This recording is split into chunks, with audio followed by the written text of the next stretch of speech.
Right. So I'm saying I am Gerard Luit, and I am a medical student from Uganda. And today I'll be discussing a topic that is increasingly becoming very important in our digital world, and that is the effects of social media on the mental health among teenagers. So, so briefly about the introduction.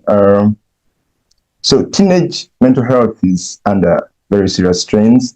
We have anxiety, depression, and emotional instability, which are becoming very common more than ever before. And at the same time, we have over 95% of teenagers using social media on a daily for very many hours.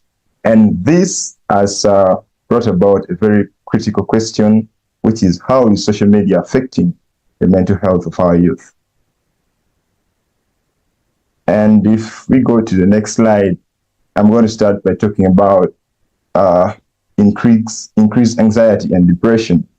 So one of the most documented effects of social media is its role in increasing anxiety and depression.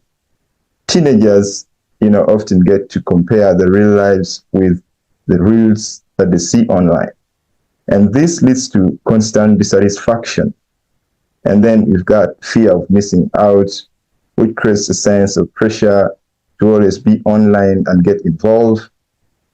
And according to a 2019 study that was published in JAMA, we find that teens who spend more than 3 hours every single day on social media are significantly at a very high risk of developing mental health problems, including anxiety and depression.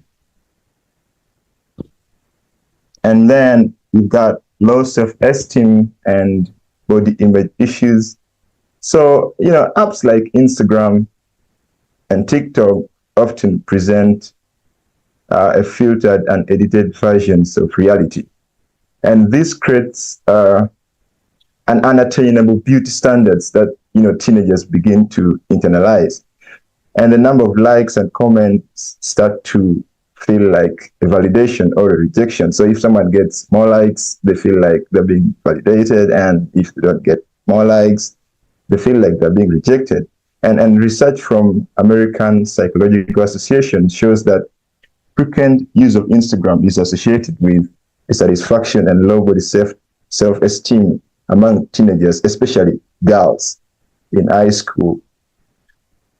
So I'm going to go ahead and talk about cyberbullying and online harassment. So unlike traditional bullying, cyberbullying follows teens everywhere. So as long as you get involved in online things, you're on these Instagram apps, on TikTok, somehow you're going to find cyberbullying. And it doesn't stop just at school. And a report from UNICEF found that 1 in every 3 teenager has experienced cyberbullying. And online anonymity even makes the bullies more vicious. When you don't know who is cyberbullying, it even becomes more serious. And victims may suffer long-term consequences like anxiety and post-traumatic stress disorders, and sometimes even suicide, because of this cyberbullying. And I'm going to go ahead and talk about physical isolation despite being connected. So much as these teens usually get to be connected online, but they miss the physical attachment, because every time these teenagers are on their phones, on their computers, on their devices, and then they don't spend quality time physically with their parents, with their families, with their friends. And this is, becoming very common, especially with the increase of teens using social media. And this is affecting real life relationships and leading to increased incidences of feeling loneliness and isolation.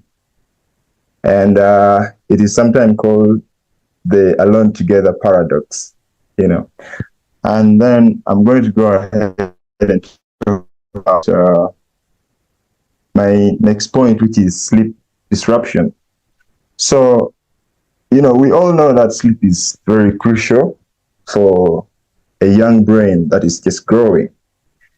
And yet social media is interfering with sleep in very many ways. Blue light, which is emitted from screen, suppresses melatonin, which is a hormone that regulates the sleep and wake cycle. And, notifications and late night scrolling delay bedtime and eventually reduces the sleep quality. And sleep deprivation can sometimes worsen mood disorders, attention issues, and overall it can bring about stress among these teenagers who are using social media for very many hours. And my next point is going to be about addiction and compulsive behavior. So social media platforms are carefully designed to keep users hooked in, using features like infinite scrolling, autoplay, and push notifications. You've seen this with apps like TikTok. When you finish watching one video, you just scroll to the next. So this tends to create some bit of addiction among people who are using these apps. And this can trigger dopamine release, creating a reward-seeking loop. As a result, teens may become compulsive users of these social media apps and checking their phones constantly and losing focus in school, losing focus among the family, and even on their hobbies, and things that they're supposed to be focusing on even more. I'm going to go ahead and talk about emotional desensitization. So another concerning effect of social media on mental health is emotional desensitization, because social media usually exposes these teenagers to constant stream of content, some of which are very violent, tragic, and emotionally heavy at times. And when these teenagers come across this content on a daily, they become numb to it, and this can reduce things like empathy and make them become less responsive to other people's feelings, and even lead to their emotional burnout when they get exposed to this sometimes very violent content online. And that leads me to this snapshot of mental health statistics. So from here, we can see that we're trying to show the percentage of teenagers who develop anxiety and depression symptoms. This study was performed on teenagers who are aged between 12 to 17 years who had symptoms of anxiety or depression in the past 2 weeks by daily use of social media. So we can see that we have on the y-axis the percentage of these teenagers, and on the x-axis we have the anxiety symptoms. And you can see 27.1% who are using social media on a daily for more than 4 hours develop anxiety symptoms, and 12.3% of these teenagers who are having screen time for less than 4 hours on a daily develop anxiety. And then so this is basically it. So you can see that anxiety increases more when you use social media or when you expose yourself to this screen for more hours every single day. So the more screen time you have on a daily, the likely are the chances that you're going to develop anxiety.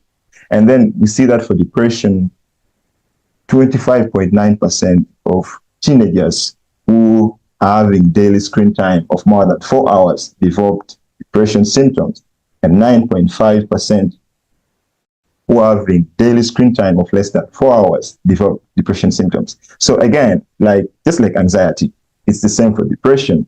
The more screen time you have on a daily, the more are the chances, or the likely are the chances that these teenagers are going to develop depression. So that was my presentation. Thank you so much. And I'm so grateful to be part of this Teen Heal team. And I want to appreciate all of you for attending. And thank you so much.